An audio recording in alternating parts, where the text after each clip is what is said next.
Don't let anybody make you think that God chose America as his divine messianic force to be a sort of policeman of the whole world.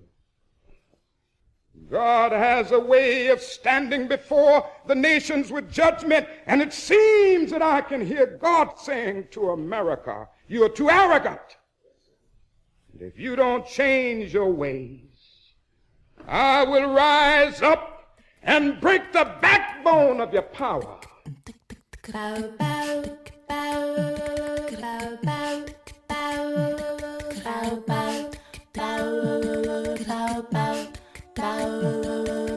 Hotep, which in the language of ancient Egypt means we come with justice in peace. Welcome to Freedom Now, a Saturday Pan-Africanist and Internationalist World Affairs program. Freedom Now is committed to the principle of the rights of all peoples and nations to self-determination. We thank you deeply for your contribution to KPFK, which permits programs like Freedom Now to stay on the air. In this era of corporate acquisition and co-optation of all dissident media, we provide the microphone, challenging their corporate and racist point of view. So stay tuned for Agenda here at Freedom Now.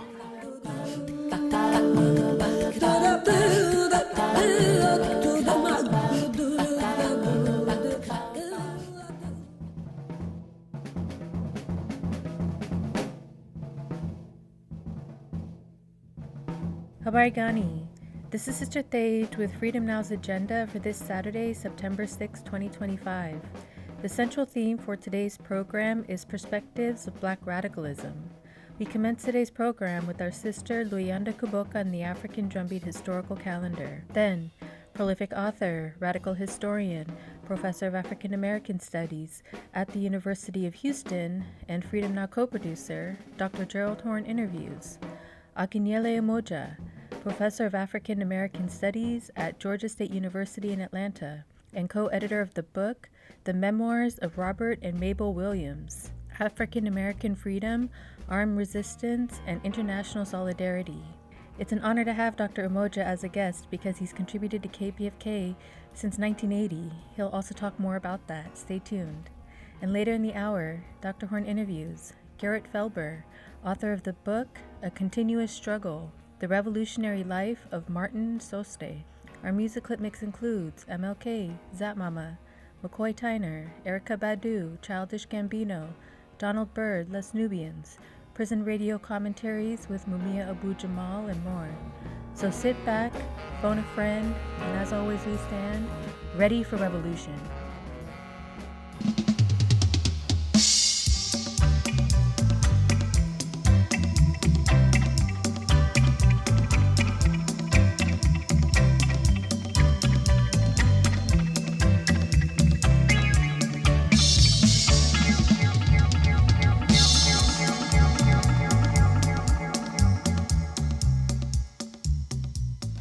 Alafia to our KPFK listening audience. I'm Sister Luyanda Kuboka with our weekly African Drumbeat historical calendar for this week, September 5th. The recent human crisis in the Middle East demonstrates the critical need for us to learn from the successful struggles of bygone eras. We need to map out our future as African people and the poor and oppressed by building on the successful revolutions that have characterized humanity. Hopefully, the following struggles will provide a dark light in the sea of white blinding racism, which is at the fundamental foundation of U.S. society. September 5th, 1905.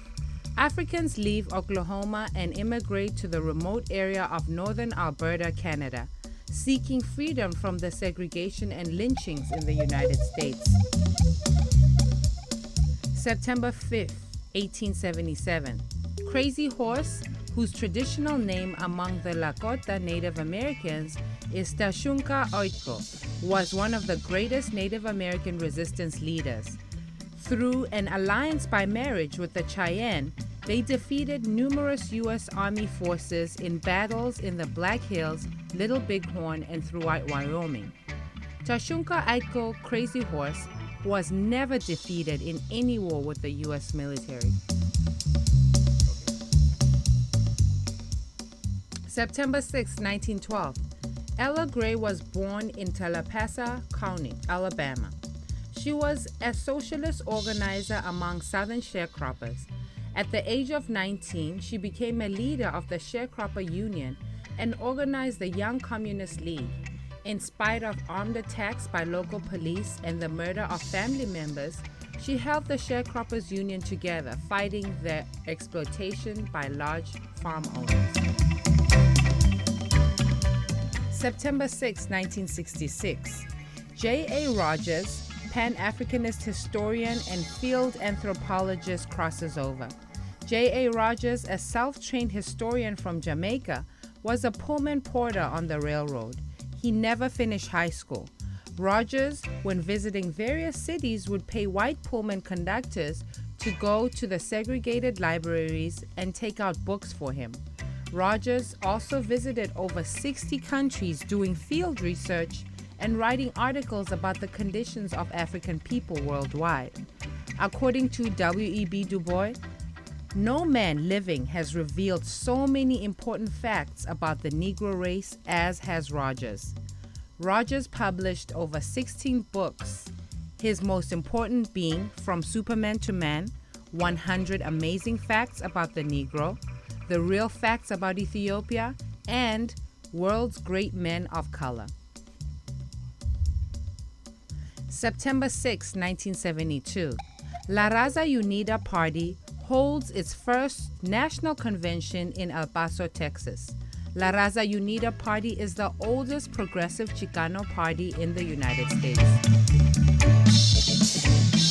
September 7, 1885.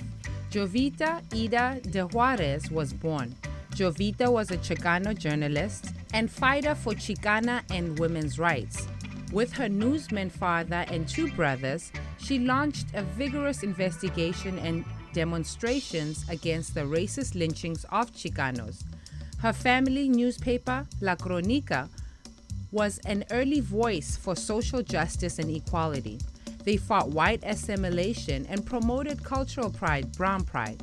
She founded the Mexican Feminist League in 1911. September 7, 1974. Frelimo, Front for the Liberation of Mozambique, the African Socialist Liberation Movement, defeats the Portuguese and U.S.-backed attempt at a coup d'etat over the People's Democratic elected government. September 8, 1881. Helen Disha was born. Helen was a prolific Hawaiian composer, singer, and dancer who fought Euro-Christian missionaries as cultural imperialists as they banned native Hawaiian music and dance, including the hula, as being savage and bestial. September 9, 1948. The Korean People's Democratic Republic was founded. North Korea, one of the many socialist revolutions which characterized the post-colonial period. Today, North Korea maintains a staunch socialist political economic posture in the face of the United States and Western Europe's continued efforts at destabilization. September 9, 1882. Sarah Mapps Douglas, an African sister born in the United States, a teacher, abolitionist, and early member of the Free African Society.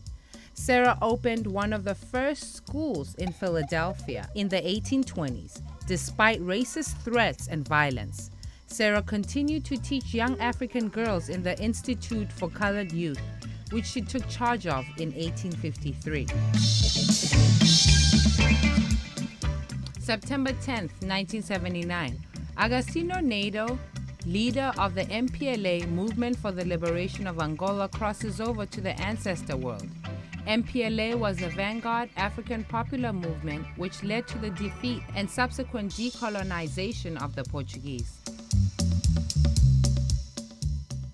September 10, 1974. Fatima Boaro crosses over. She was a guerrilla fighter and a leader in the PAIGC, the Revolutionary Liberation Movement for Guinea-Bissau, against Portuguese colonialism.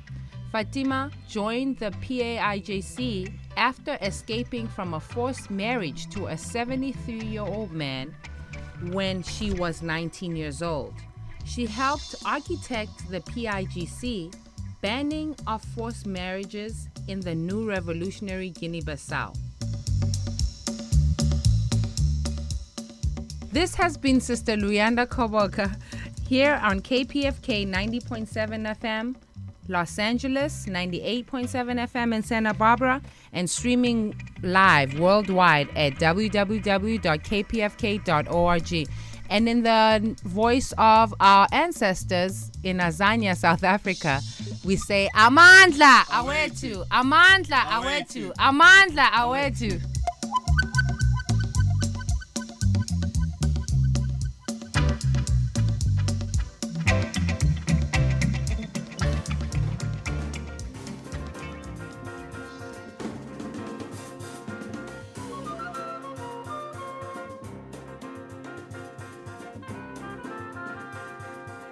For KPFK Los Angeles, this is Gerald Horne, and with me on the line is Akinyele Umoja, Professor of African American Studies at Georgia State University in Atlanta, and co-editor of the Memoirs of Robert F. and Mabel Williams, African American Freedom, Armed Resistance, and International Solidarity. Thank you for joining us on Freedom Now, KPFK Los Angeles, Akinyele Umoja. And it's a blessing to be here, Brother Horne. Somebody I have tremendous respect for. Oh, right on. Supported me throughout the year, so I want to salute you for that. My pleasure. Who were Robert F. and Mabel Williams, and why did you co-edit their memoirs? Robert and Mabel Williams are two model freedom fighters from the 1950s and 60s. Actually, they're both born in Monroe, North Carolina, which in the 1950s was a bastion of white supremacist activity, bastion of Ku Klux Klan activity. And Robert Williams, being born there, had limited employment opportunities, educational opportunities.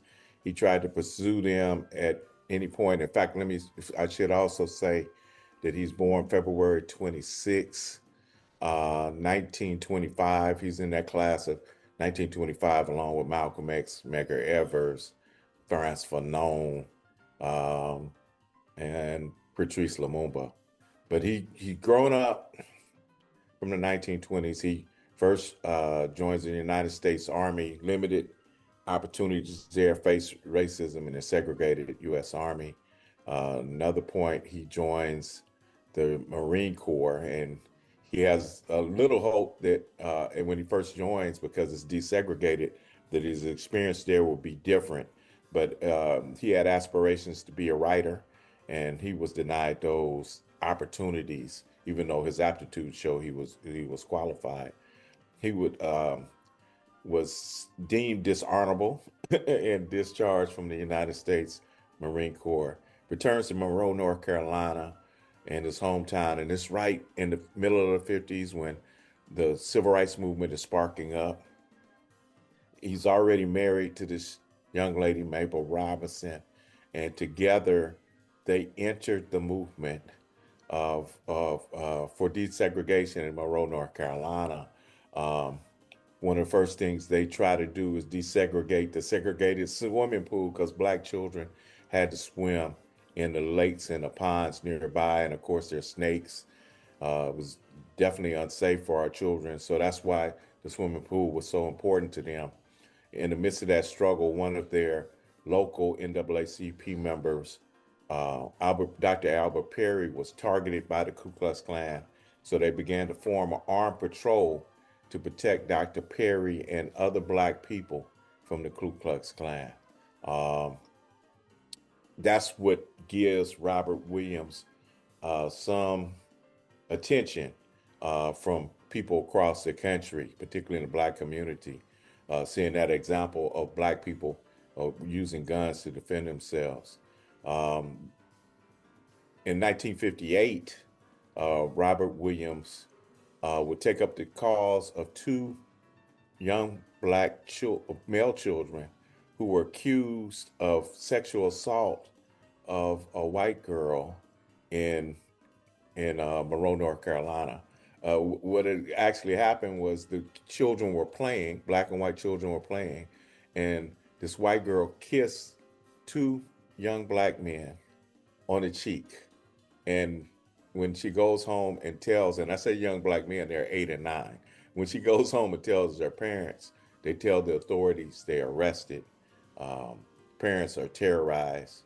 But Robert Williams takes up their cause and he uses his skill of journalism to, since he's not getting much traction in the legal system in North Carolina, when international press picks up, and particularly in this period of the Cold War, picks up the two black children, 8 and 9, will be held in prison in detainment until they're 21. That was the sentence. There's pressure, there's exposure, I should say, put on the United States that this is a place who says it's for democracy and this type of activity can happen to two innocent children. And with the pressure that came internationally, the federal government puts pressure on the governor of state of North Carolina, and the children are released to their parents. That's the second thing. But the third thing that happens to bring Robert Williams to national attention was, there was a case of violence against black women by white males. One case, a black maid was attacked by white patron, kicks her down a flight of stairs.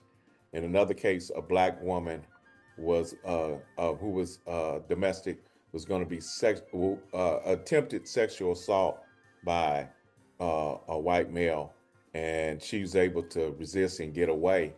But in both cases, these gentlemen were charged. I shouldn't call them even gentlemen.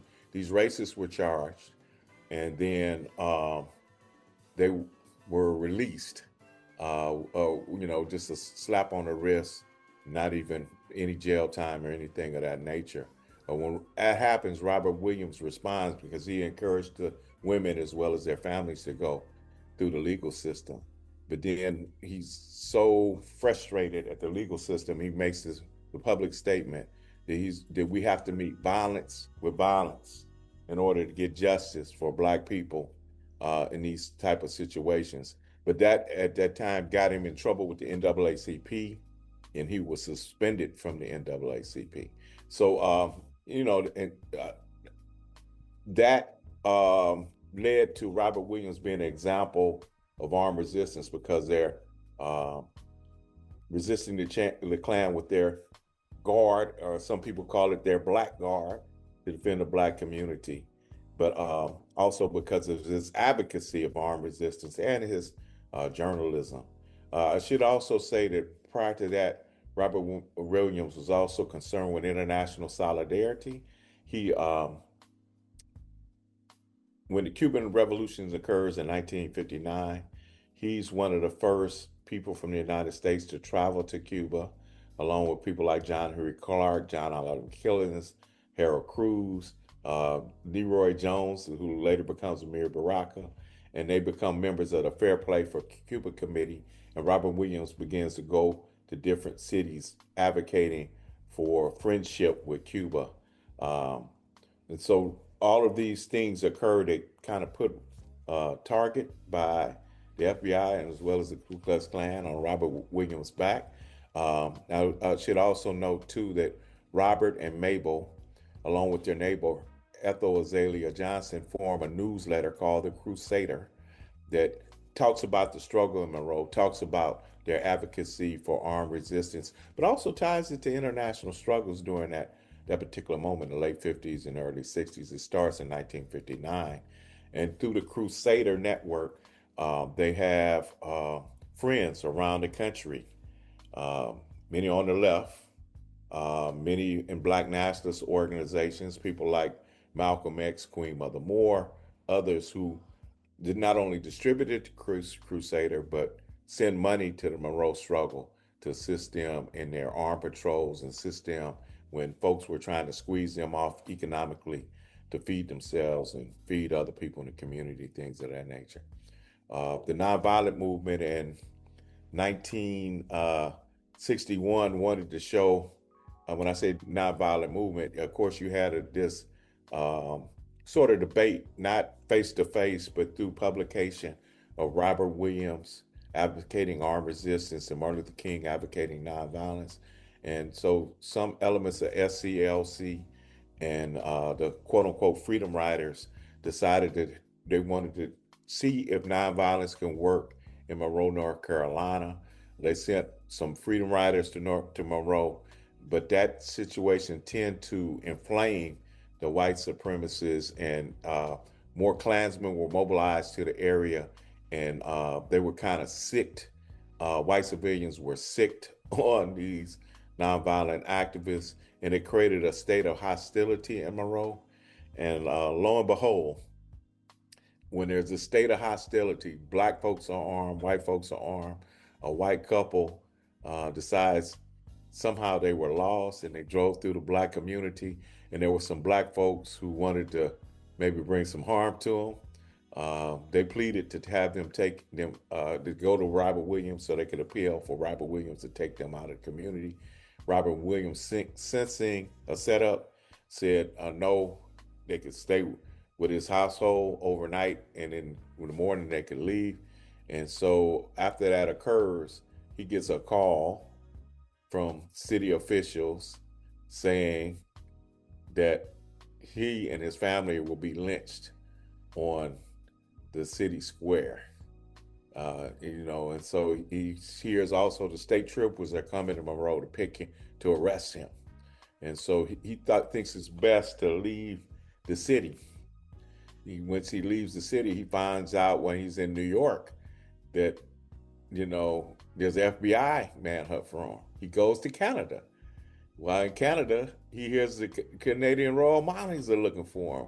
His picture's on the newspaper in Canada.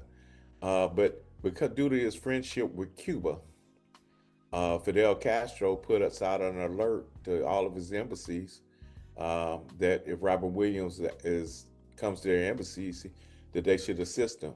And we're pretty clear, and it's talked about in the book, how from the highest levels of the Cuban Revolution, there was assistance to get Robert Williams and the rest of his family to Cuba. In Cuba, they would pursue their support for the Black liberation struggle. They were continue to produce the Crusader. They talked about news again inside the United States and globally. They also were able to do a radio show from Cuba with the support of Cuban workers called Radio Free Dixie, where they would broadcast. And of course, young radical student activists began to identify with Robert Williams' message. So you had groups form like the Revolutionary Action Movement, who in 1964 said that they would carry on the message of Robert Williams. So Robert Williams was still considered a threat. Later, he would go to China, and from China, because he also, after the bombing of the 16th Street Baptist Church in 1963, he appealed to international leaders to make a statement, and Mao Zedong was the only international leader who would take a statement condemning racism in the United States. And his family travels there in 1963, and then Rob Williams would not only travel, but change his residence to China in 1966.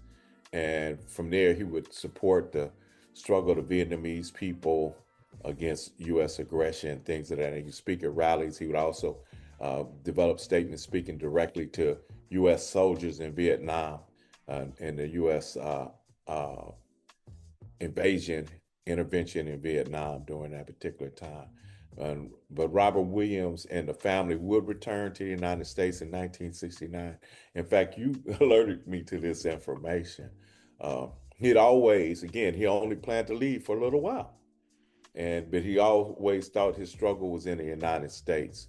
And there was a person he met in the Fair Play for Cuba committee who he considered a friend, and who discouraged Robert Williams from coming back. He told him he couldn't trust the Black Power advocates, Black Power groups like the Black Panther Party, Republic of New Africa, Revolutionary Action Movement during that particular time. And he just told him not to come back. but Robert Williams was committed to come back. He came back to the U.S. We now know that Richard Gibson was a CIA agent. And so, but Robert Williams comes back. He's able to fight extradition for years, but ultimately the charges against him were dropped, and he lived the rest of his life in Michigan, North Michigan, in the community of Baldwin, Michigan, near Idlewild. He and Mabel are involved in activism there and just supporting causes, and continued their friendship with Cuba. With China during that time. So thank you for that. Nutshell. A quick. Thank you for that insightful summary. Mhm. And I'd like to ask you this. You have roots in the Southland in Yes, sir. Los Angeles. You've had experience with KPFK Pacifica Radio. Talk Right. to us about that. Wow. I worked at KPFK. Well, I'm from Los Angeles, particularly from Compton. I was born in LA, grew up in Compton, went to Compton High, graduated in 1972. Also a graduate of Cal State Los Angeles in Afro-American Studies, it was called at that time, with the Department of Pan-African Studies. So, and I began my activism in Los Angeles. In 1980, I worked at KPFK radio station as the volunteer coordinator and office manager. A job I really didn't like. I tell you the truth. I'm not raising funds and keeping track of volunteers, unless it was in a movement organization, wasn't the thing I liked. The thing I liked the best working at KPFK is Sylvester Rivers and Mia Iwatake and I started the Malcolm X programming in 1981. We had all-day public affairs programming and cultural programming around the legacy of Malcolm X. We interviewed Malcolm's sister, Ella Collins. We interviewed his ally, Yuri Kochiyama, a Japanese American woman. We interviewed a gentleman who later, went from prison, who called us Sekou Odinga, who's one of the men who was convicted for helping Assata Shakur leave captivity, and now she lives free in Cuba.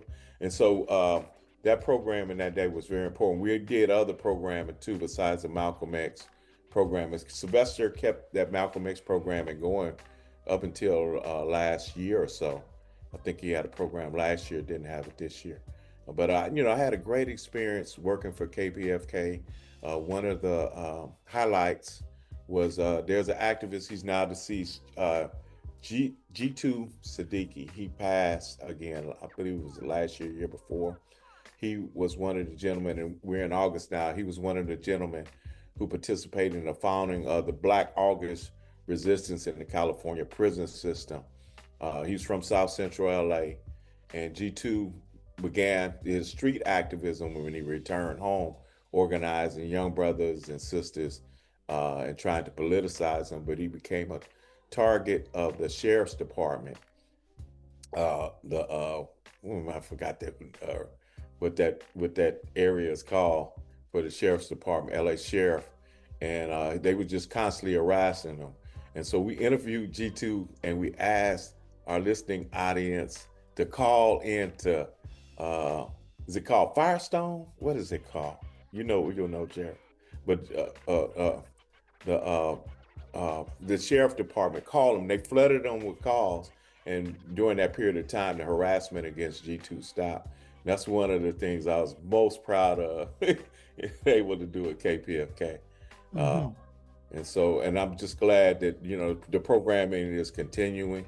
Not only here but around the country. Pacifica stations tend to be a place where people can get out information, particularly in a period of time where telling the truth is a crime.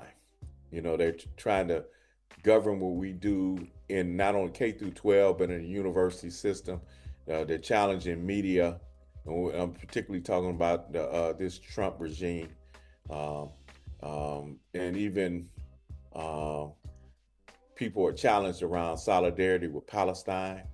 So truth is in question right now. So to have venues where we can express people's points of view that are not tied to corporate interests, I think are very important.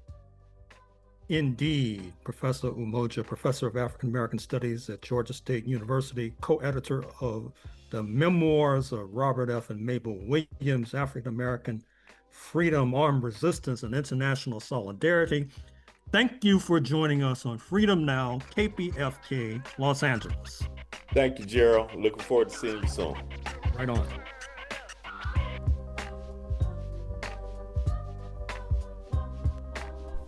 This is Sister Flora, and you are listening to Freedom Now at KPFK 90.7 FM in occupied Mexico, including Los Angeles, 98.7 FM Santa Barbara, 93.7 FM in San Diego, and streaming live on the web at kpfk.org. Today's program, as well as 10 prior editions, can be reheard at kpfk.org/audio archive, and scroll down to Freedom Now. For a truly alternative international perspective on world affairs, check out RTTV Russia, CCTV China, and online at Presna, Latina Cuba Telesur Venezuela, News 24 South Africa, and Press TV Iran.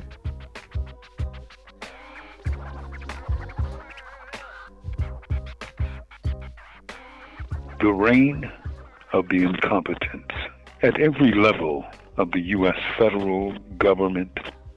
We see the emergence of leaders who appear to be swimming upstream against the current, against history, against science, against reason itself, to implant the fundament of a false, elusive, imaginary yesteryear of the 1950s, if not the 1850s.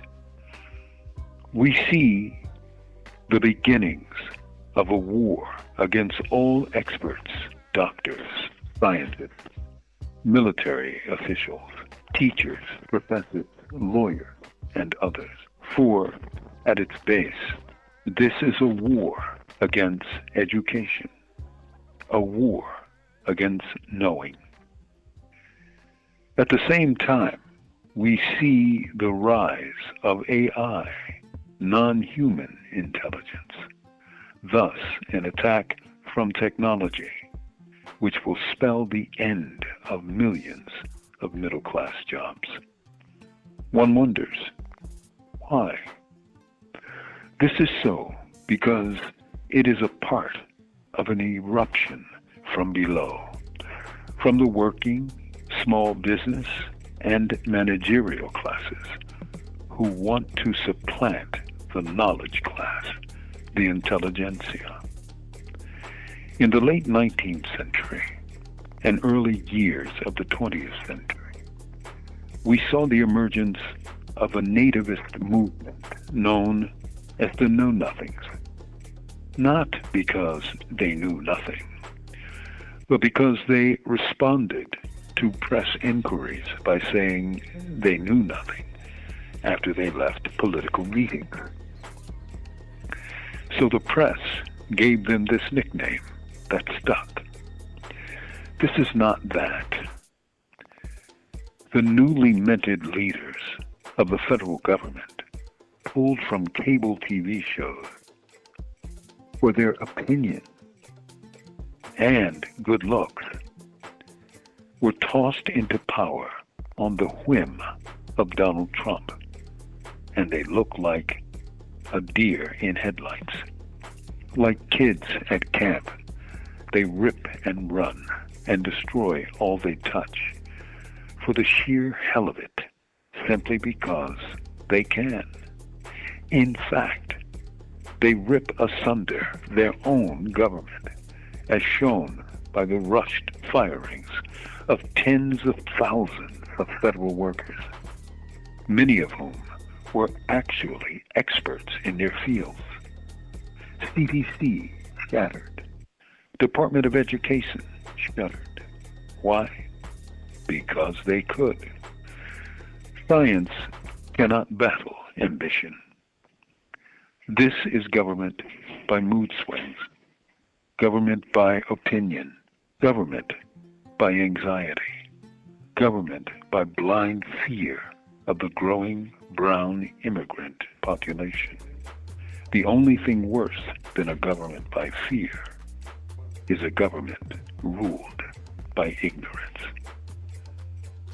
With love, not fear. This is Mumia Abu Jamal. These commentaries are recorded by Prison Radio. I thank you, members and supporters of the Palestine Youth Movement and others gathering in Dearborn, thinking about what's happening in Gaza, in the West Bank, and beyond. Before we begin, I ask you a very simple question. When have you ever seen the level of destruction that we are seeing every day in Gaza? I would guess that no one in this audience can describe a similar level of mass slaughter and destruction of men, women, children, homes, churches, mosques, and people in such a short period of time. That should tell us more than we want to know. When have you ever heard about Palestinians' right to self-defense, or the human right for all human beings to defend themselves wherever they are on the planet Earth? When it comes to Palestinians, we hear a state of exception, where everything is allowed. Everything except justice, except democracy, except food, except water, except life. There are prisoners struggling in the prisons in Palestine and in the United States. There was one, Mahmoud Khalil, who, because he led demonstrations, he was seized and thrown in the darkness of a prison cell for daring to support his own people. Thankfully, that brief entombment was lifted, and he's able to speak, and that's a wonderful thing. But there are thousands and thousands of Palestinians who every day endure military courts where their presumption of guilt precedes them before they even enter a courtroom. What kind of justice is that? Is that democratic justice? I think not. Of course, there are prisoners throughout the United States who are Palestinian, and they're fighting for their freedom against a government that has outlawed support for Palestine for political reasons. We've talked about Israel's right to defend itself, have we not? How do you call an army that has inflicted that kind of carnage on men, women, and children, people running to try to feed themselves because of a humanitarian trap away from their homes, isolated, hundreds, over 1,000 killed for running for bread? When we speak about the Israeli Defense Force, I wonder who speaks about an Israeli offense force. That would be more honest. When we think about prisoners in Palestine, we have to think about all of Palestine. It is not just in the prisons of Israel where people are confined. All of Palestine is an open-air prison in Israel because of the ever-present occupation that has denied them life, liberty, the pursuit of happiness, you know, those great things that Americans promise, and denied them everything, even life itself. The struggle must continue, and it will, as long as hearts beat around the world, as long as eyes see around the world, and as long as we love that which we call human, I thank you. With love, not fear. This is Mumia Abu Jamal. These commentaries are recorded by Noel Hanrahan of Prison Radio.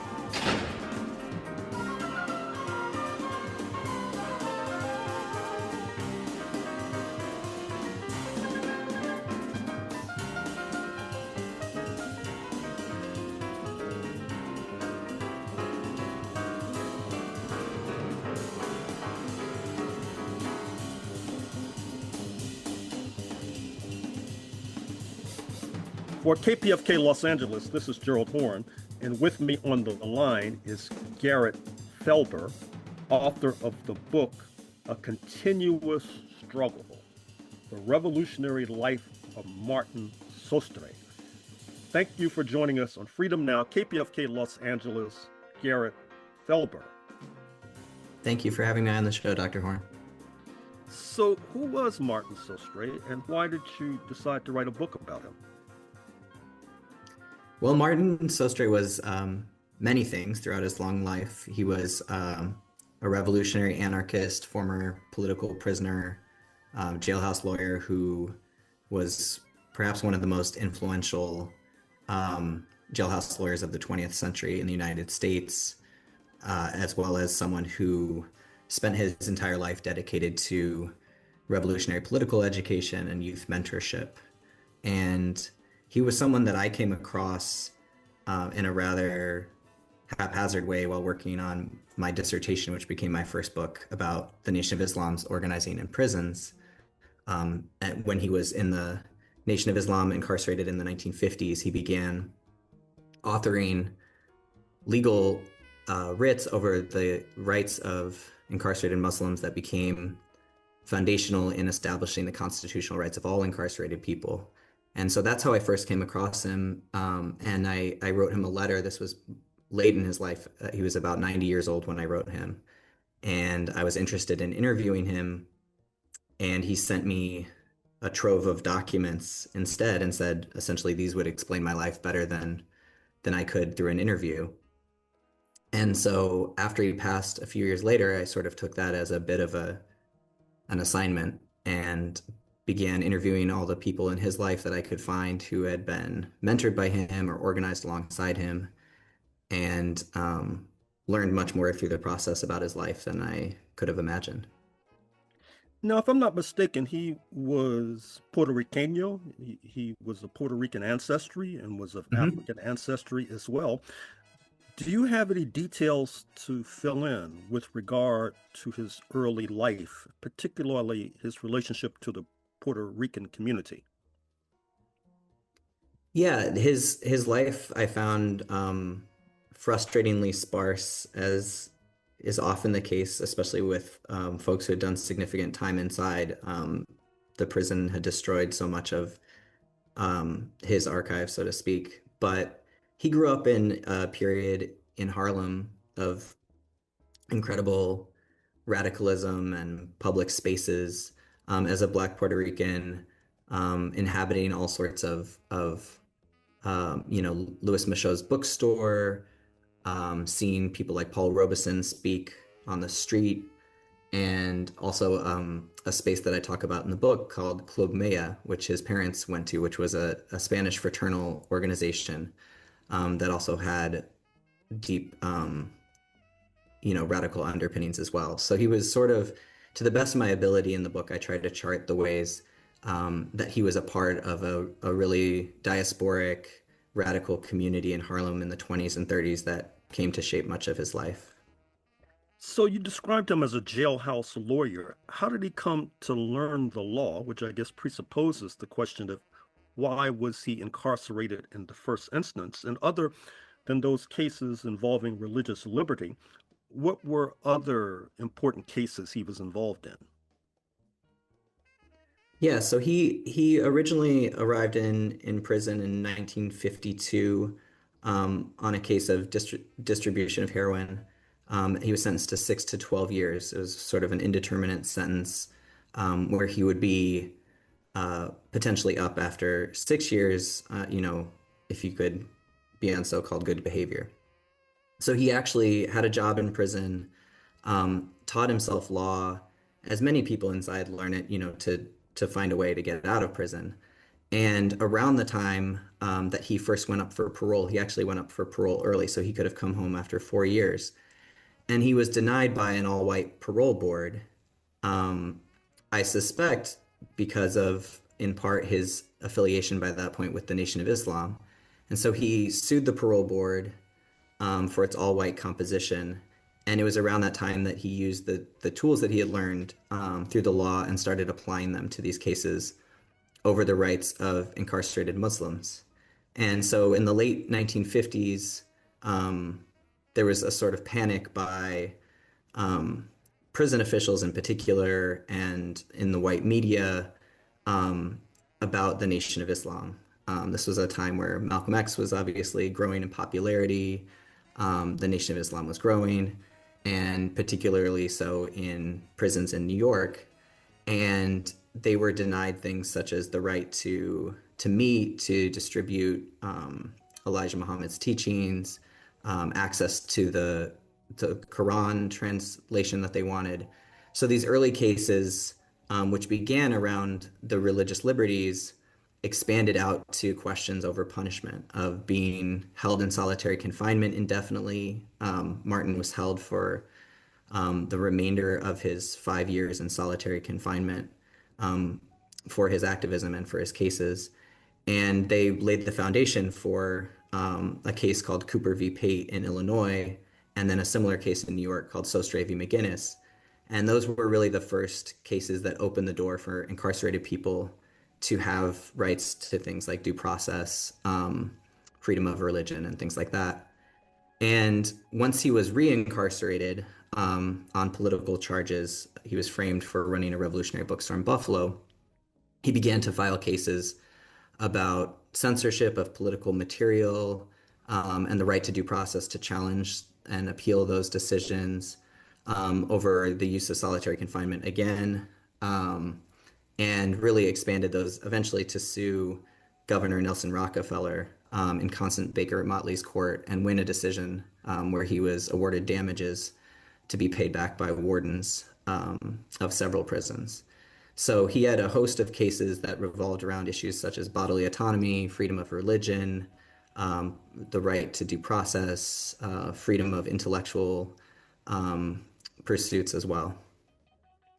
Now, he served time at Attica Prison in upstate New York, site of a famed prison uprising revolt some decades ago. Did he have any connection to that uprising?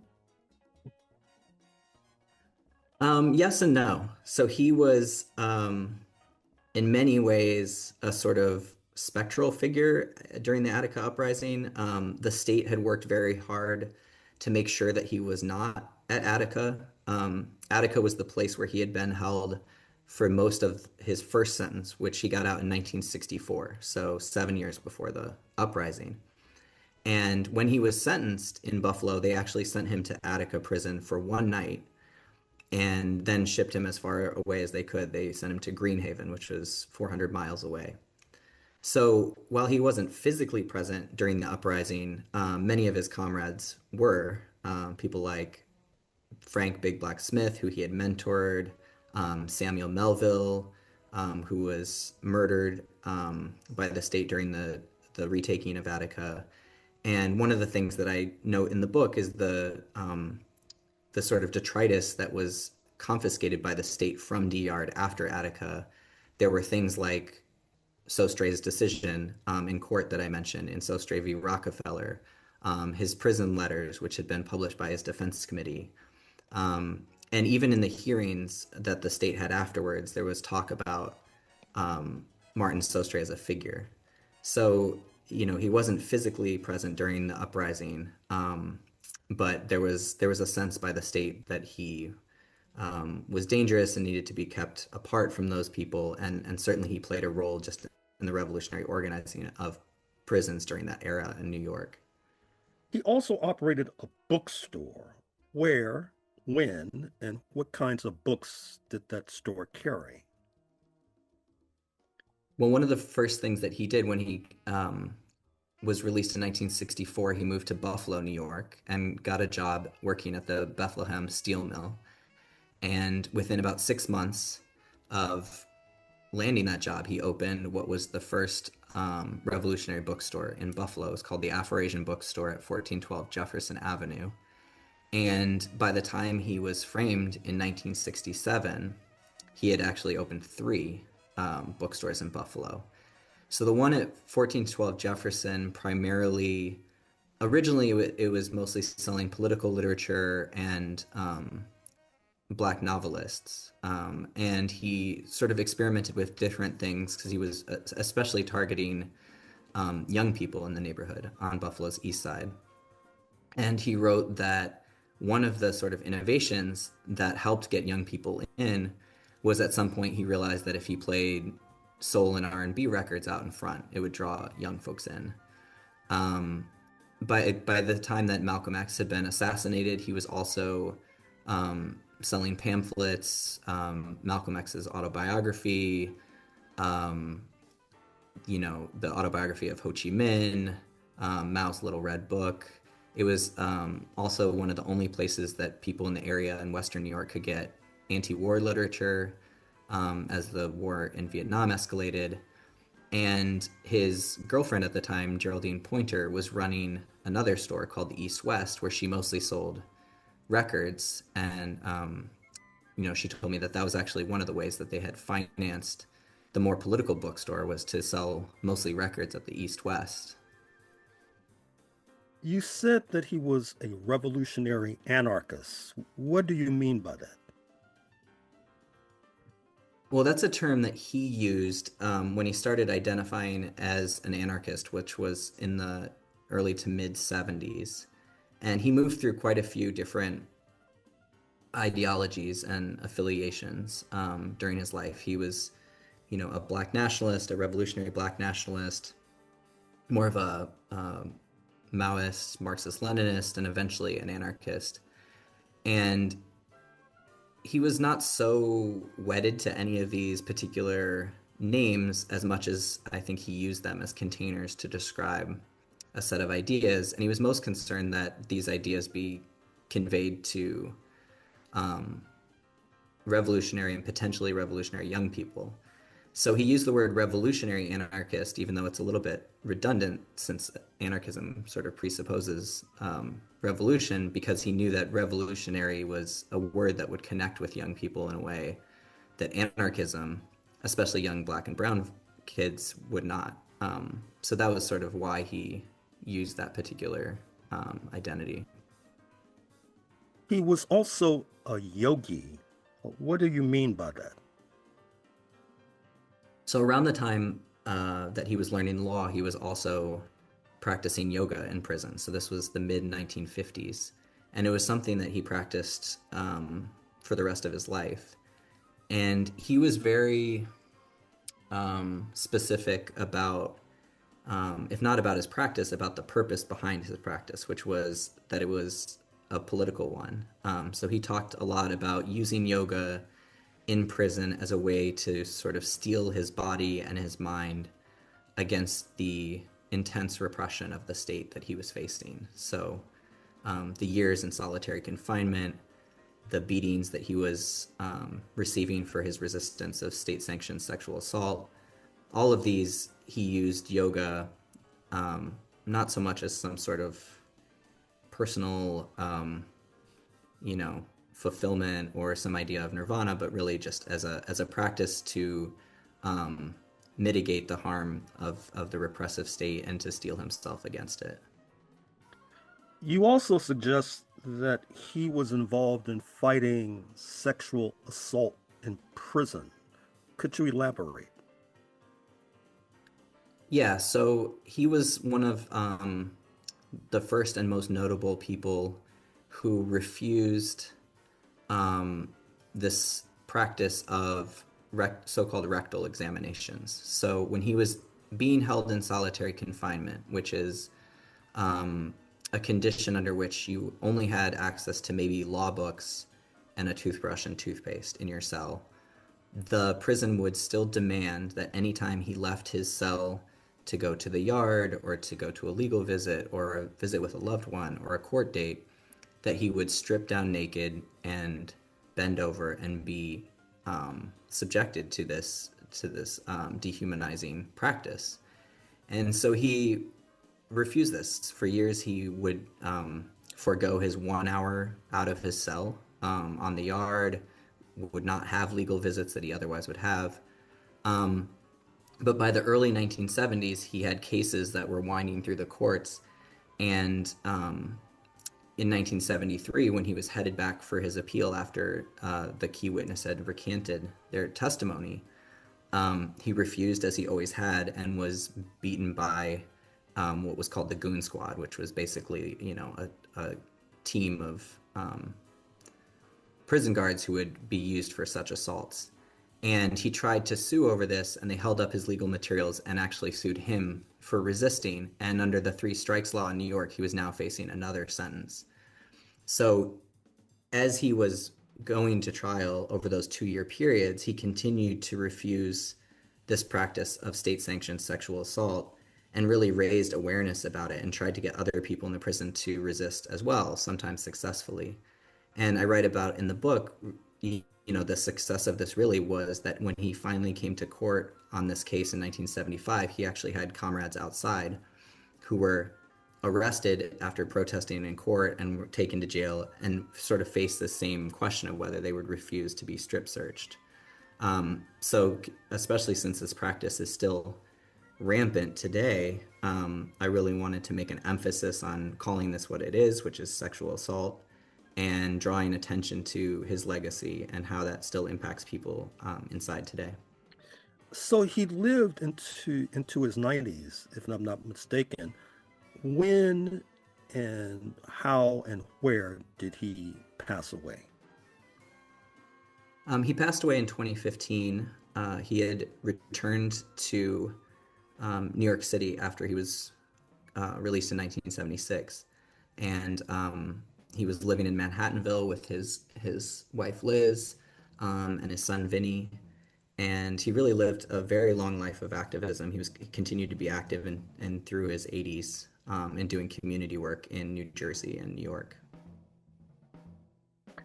Finally, Garrett Felber, author of the book The Continuous Struggle, The Revolutionary Life of Martin Sostre. What's next on your agenda?